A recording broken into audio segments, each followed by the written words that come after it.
Hello and welcome. Today I'll be walking you through my Assignment 3A submission of a personal reflection. I'd like to take a quick moment to introduce myself. My name is Esmee Tusak. I'm 23 years old and currently studying a double Bachelor's of Design and Business. The dilemma that I have chosen to share with you happened recently. It was just last semester when I was faced with the challenge of balancing many major life events and commitments with my university studies. Many areas of my life were affected by the lack of communication with the teaching staff and other necessary personnel. Some of the issues I faced were major life events such as family medical emergencies, roommate conflicts, amongst other things. This led to a depletion of my mental health and inability to keep up with my studies.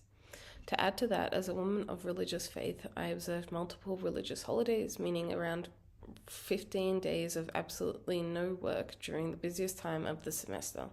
Safe to say I had a lot on my plate and I didn't know how to properly communicate this to the people around me. When I tried reaching out, it didn't seem to be effective, majorly due to the reactive communication nature I approached the situation with. I felt that I was not being understood and at times even being dismissed, which really added to my stresses. There was a study conducted by O'Connor which highlighted the need for education institutions to take into consideration and acknowledge home life pressures students faced, which I didn't feel was really being fulfilled by my course teachers. As I now understand, this is a result of my reactive dialogue rather than proactive. Without the proper support, I experienced what Cesar would explain as cognitive overload, which led to cognitive fatigue. This, in combination with the multiplying demands of my personal life, triggered a shutdown or freeze response, and avoidance of my academic responsibilities became part of a toxic cycle. An eye-opening study done in 2015 supports that when the balance between education and life isn't managed properly, adverse outcomes can severely affect one's health and well-being. In my case, this was true and resulted in excessive stress levels that contributed to decreased energy and struggles with concentration on the tasks at hand. From an outsider's perspective, this behavior could have been seen as lazy, irresponsible, unmotivated, uncommitted, and careless. However, this simply wasn't the case, rather an unhealthy coping mechanism. Another contributing factor is that Australia, although full of multiculturalism, is a secular country. This is where a difference in cultural norms could have been making an impact on my dilemma.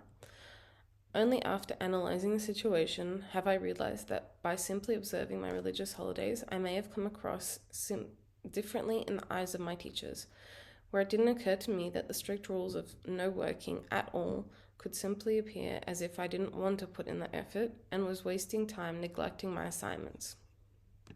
This experience has taught me many things and exposed many areas that I strive to improve upon. I learned about the importance of proactive and transparent communication, as staying silent won't help anyone.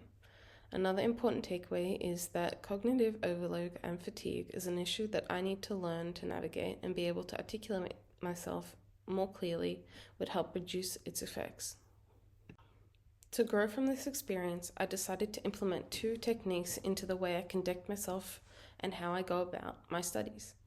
To address my communication flaws, I have tried to implement proactive and anticipatory dialogue with teachers and relevant personnel, just as the study suggests.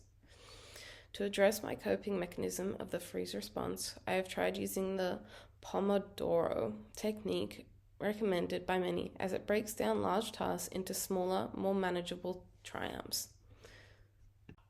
This semester, I have really tried learning from my past mistakes, specifically this particular dilemma, and I believe that I have really improved on my communication abilities. I have tried being significantly more proactive about informing teachers and group members of my home life demands and coming up with plans to better balance them with my studies. I hope to only continue to improve from here.